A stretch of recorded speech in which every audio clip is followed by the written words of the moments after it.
Tahukah Anda bahwa sebenarnya pengungsi Rohingya itu sudah pernah mendarat ke Aceh sejak tahun 2006? Namun memuncaknya itu di tahun 2015 dan tahun 2017. Ada banyak hal yang dilakukan oleh pengungsi Rohingya selama mereka berada di Aceh. Namun ketika itu tidak viral. Dan karena saya juga orang Aceh, mari kita bahas kenapa orang-orang Aceh dulunya menyambut para pengungsi Rohingya, namun sekarang mengusirnya.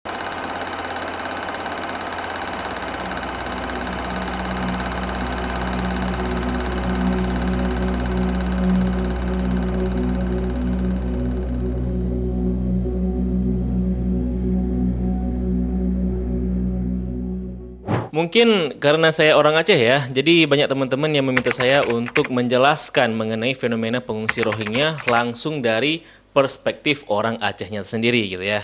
Namun sebelumnya saya klarifikasi terlebih dahulu bahwa walaupun saya ini orang Aceh, namun saya tinggal di kotanya, jauh dari kawasan pengungsi Rohingyanya. Yang artinya mungkin saya tidak bisa mewakili aspirasi penduduk setempat yang berinteraksi secara langsung dengan pengungsinya selama bertahun-tahun. Nah, walaupun demikian, di episode kali ini saya mencoba mengkompilasikan berita-berita dan kabar-kabar yang ada untuk memahami kenapa warga setempat atau penduduk Aceh di kawasan pesisir pada mulanya mau menyambut pengungsi Rohingya, namun akhirnya harus menolak pengungsi Rohingyanya agar tidak kembali masuk ke Aceh. Karena sekarang ini muncul pandangan yang kemudian mengkambing hitamkan rakyat Aceh atas masalah pengungsi Rohingya ini dengan narasi kalau orang-orang Aceh menolak Rohingya, lalu kenapa dahulu orang-orang Aceh begitu simpati dengan mereka, bahkan menjemputnya dari tengah laut. Yang dengan itu menjadi alasan bahwa apa yang dialami oleh orang Aceh sekarang ini, menolak pengungsi Rohingya, merupakan akibat dari kesalahan orang Acehnya gitu. Katanya seperti itu ya. Ya sebenarnya jawabannya sederhana teman-teman. Karena rasa kemanusiaan telah bertabrakan dengan realita, sehingga merubah sikap simpati kita menjadi antipati. Ya sama seperti bagaimana orang-orang Palestina dahulu menyambut imigran Yahudi pada mulanya.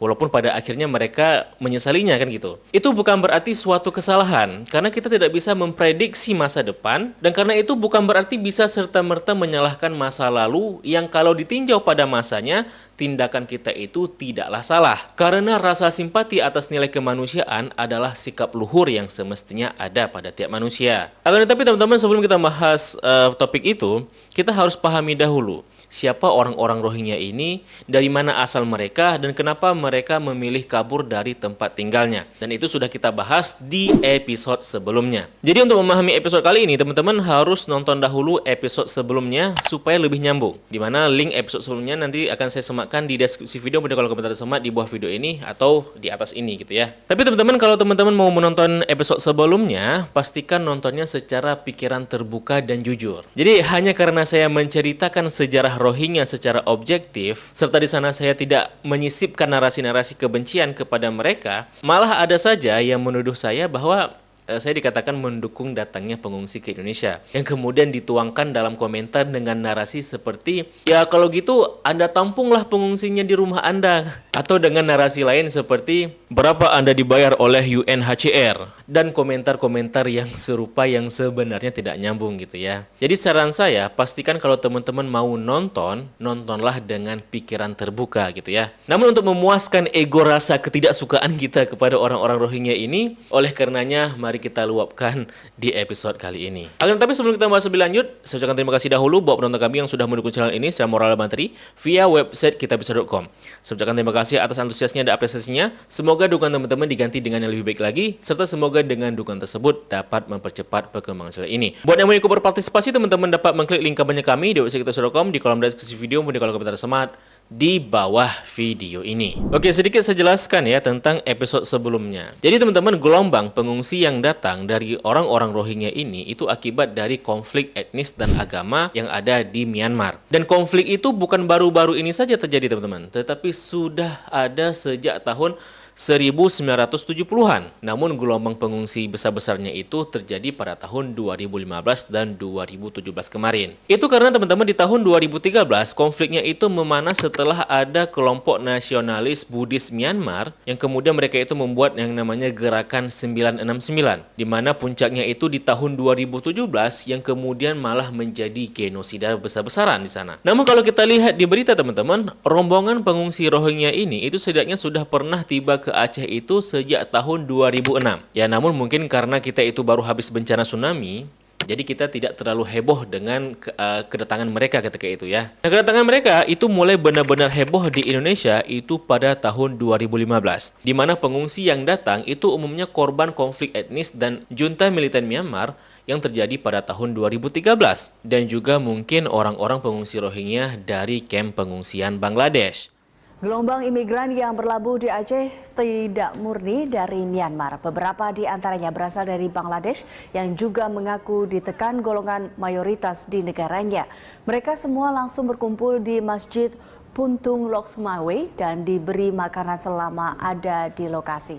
Nah, ketika itu teman-teman, kedatangan pengungsi dari Rohingya itu disambut baik oleh orang Aceh. Diberi makan, diberi pakaian, hingga dibangunkan rumah shelter integrated beserta fasilitas taman bermainnya di Aceh Utara melalui donasi rakyat Aceh dan rakyat Indonesia secara umumnya. Ya, ketika itu kita tidak ada yang curiga ya, dan nggak ada kejanggalan. Bantuan warga Aceh dan juga rakyat Indonesia ketika itu murni atas dasar kemanusiaan dan simpati terhadap korban perang. Ya, ekspresi rasa simpati orang Aceh ketika itu memang sangat dimaklumi ya. Karena orang-orang Aceh itu punya mentifak atau punya motivasi atau resam ya sebutannya dalam bahasa Aceh yang disebut pemulia jame, yang artinya semangat memuliakan tamu. Bahkan sejak era kerajaan dahulu, orang-orang Aceh tidak ada masalah dengan ureng tamong ya, atau orang masuk, baik dari Malaysia hingga dari Cina. Semuanya itu disambut, kecuali Portugis dan Belanda yang dari awal masuknya itu udah buat ulah gitu ya. Nah, itu faktor pertama.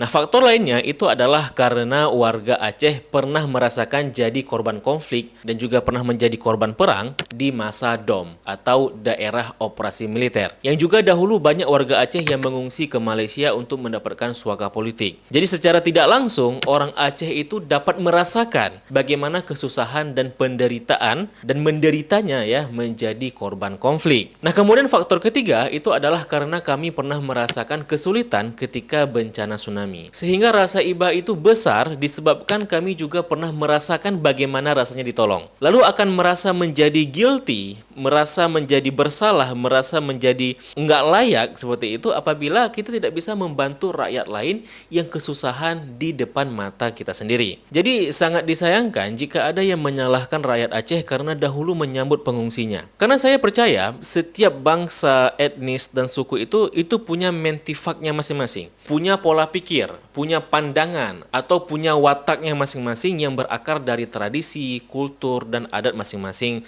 setempat gitu. Dan ketika itu tujuan mereka itu sebenarnya kan bukan ke Indonesia. Indonesia itu jadi tempat persinggahan saja ketika itu.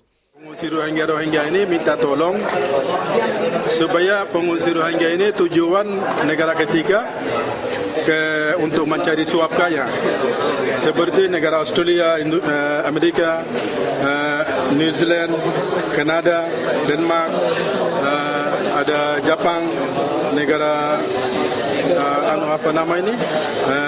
Jerman, ada Sweden, ada Holland, ada 9 negara. Terlebih ketika itu kita juga memahami bahwa pengungsi yang tiba itu adalah pengungsi yang terdampar, bukan pengungsi yang sengaja ke Indonesia secara ilegal. TNI bahkan ketika itu juga melarang nelayan untuk menjemput pengungsinya dari tengah laut, kecuali yang memang sudah terdampar. Dan Wapres kita ketika itu memerintahkan TNI agar mau menerima pengungsi Rohingyanya. Dan juga teman-teman, enggak hanya dari bantuan warga dan rakyat Indonesia teman-teman. Pemerintah Indonesia ketika itu juga berupaya untuk memberikan bantuan kepada pengungsi. Iya, kita sendiri keluarkan APBN untuk anggaran untuk itu. Depsos saya suruh perintahkan tangani semuanya, BNPB tangani, Pemda tangani. Masyarakat juga bantu. Kita berterima kasih. Kalau ini kan bukan masalah Indonesia saja, masalah kemanusiaan. Kalau kemanusiaan itu tidak ada batas negara. Nah, berapa dibutuhkan kita? Kan ada anggaran bencana apa.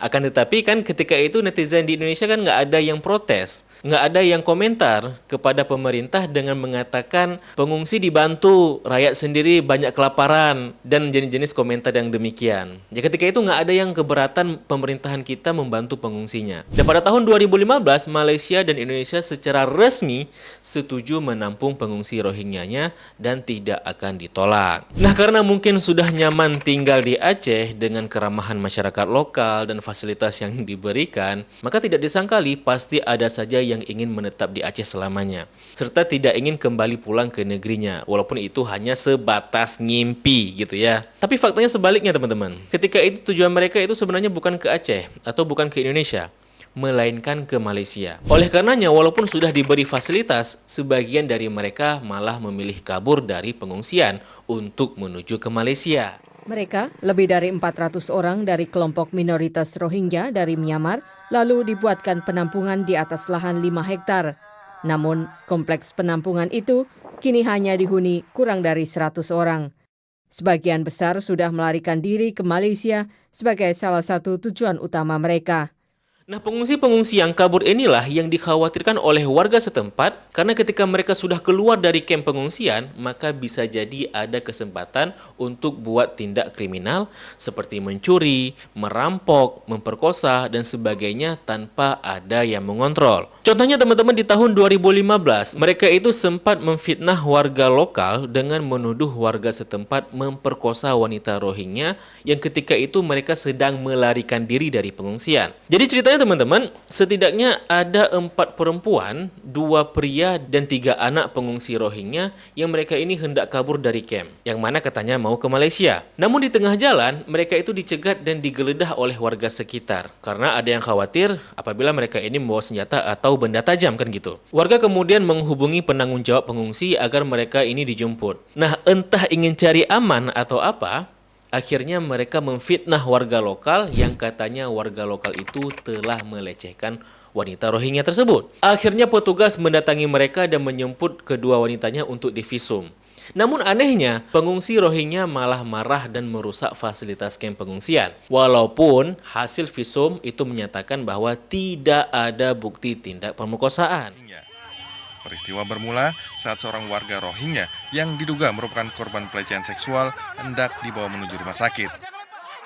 Entah apa penyebabnya, sejumlah warga Rohingya yang umumnya wanita tiba-tiba saja marah dan mengamuk pada petugas. Diduga perbedaan bahasa membuat petugas dan warga Rohingya sulit berkomunikasi sehingga terjadi kesalahpahaman.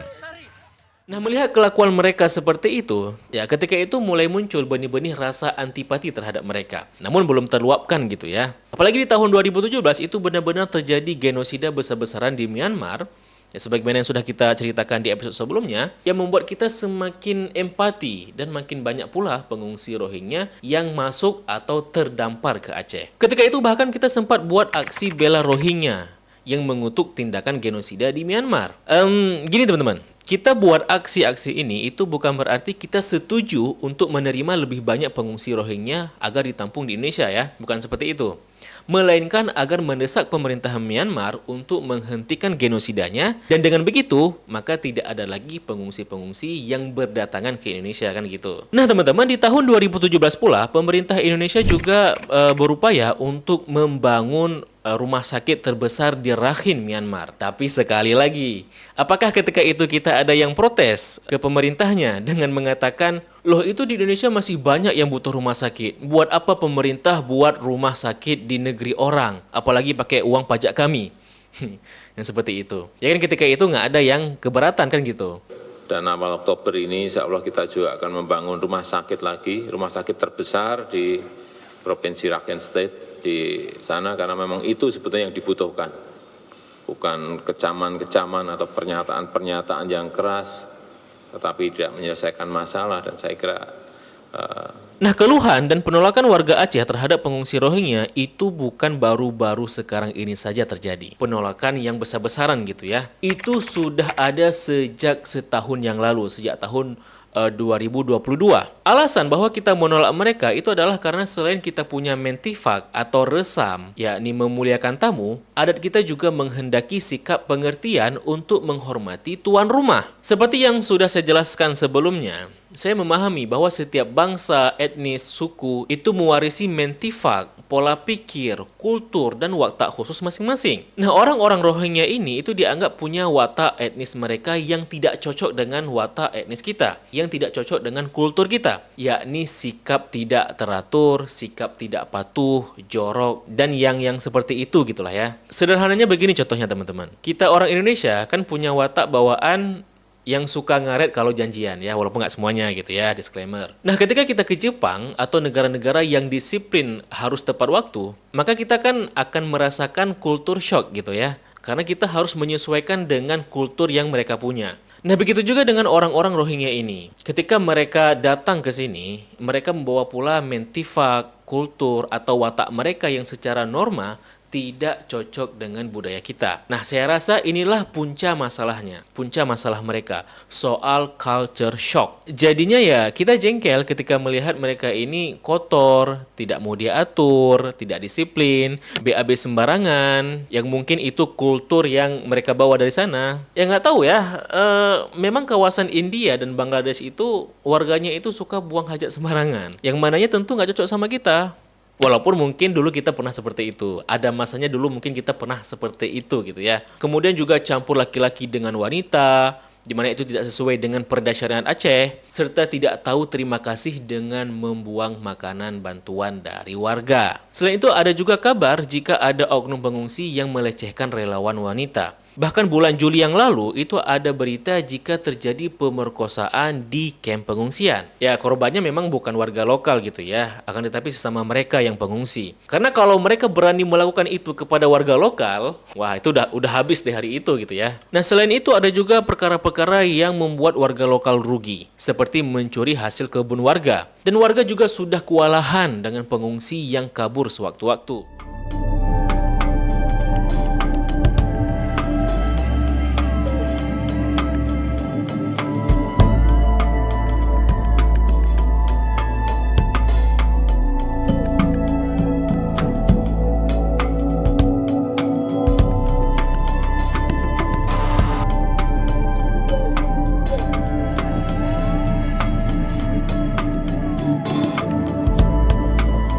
Ya, memang kasus-kasus ini sebenarnya oknum gitu ya.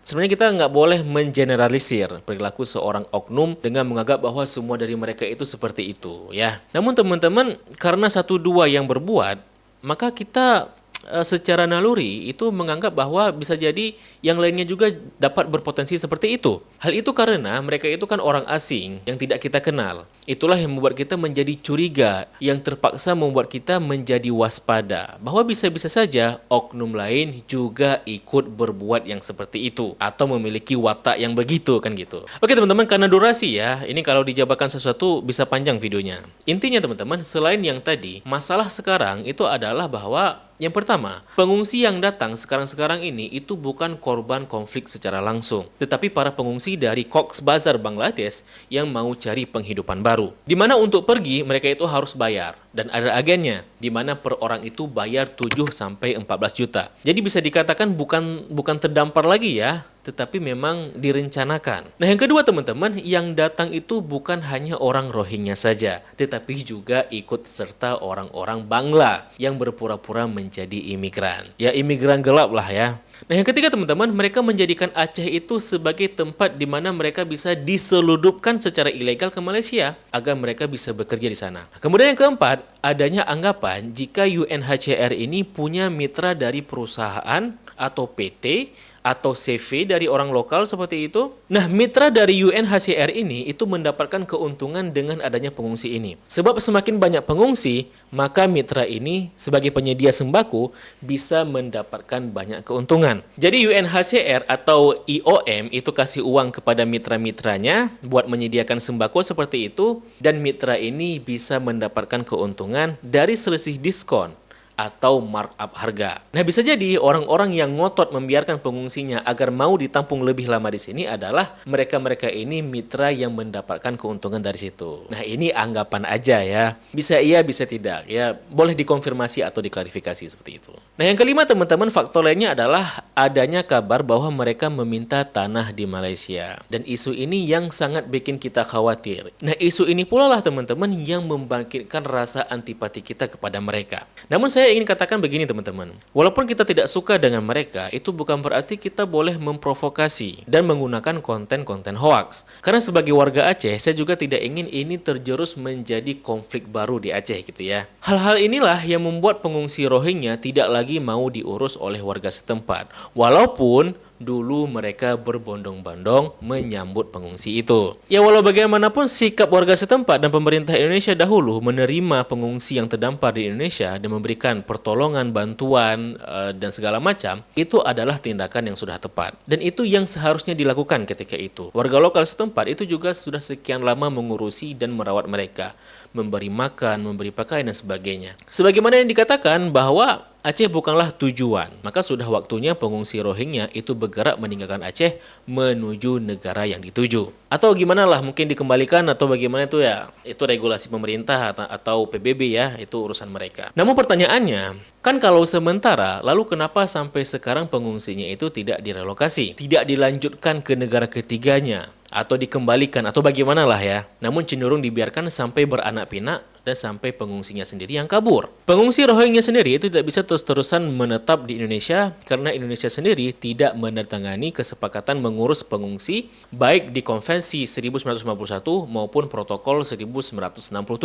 Sehingga Indonesia tidak punya aturan legislatif untuk mengurusi pengungsi ini dan berhak juga untuk memulangkan mereka. Ya, setidaknya kita sudah memenuhi kewajiban kita untuk menolong pengungsi korban konflik atas nama kemanusiaan tersebut ketika mereka terdampar maupun ketika mereka membutuhkan makanan, kan gitu. Dan karena kita masuk ke musim pemilu, maka tentu isu Rohingya ini akan jadi salah satu topik yang akan diperbincangkan, khususnya nanti di pemilihan gubernur Aceh, gitu ya. Ya, sebenarnya banyak hal dan opini yang ingin saya tuangkan di video kali ini. Namun karena durasi, saya rasa apa yang penting disampaikan di episode kali ini itu sudah terpenuhi. Selebihnya teman-teman bisa cek di Instagram saya gitu ya, kalau ada tambahan data dan sebagainya. Tapi bagaimana pendapat teman-teman? Coba tulis di kolom komentar di bawah video ini. Klik tombol subscribe dan tombol loncengnya untuk mendapatkan updatean video berikutnya.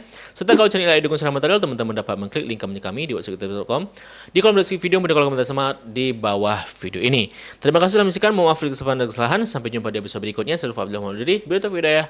Wassalamualaikum warahmatullahi wabarakatuh. Salam damai.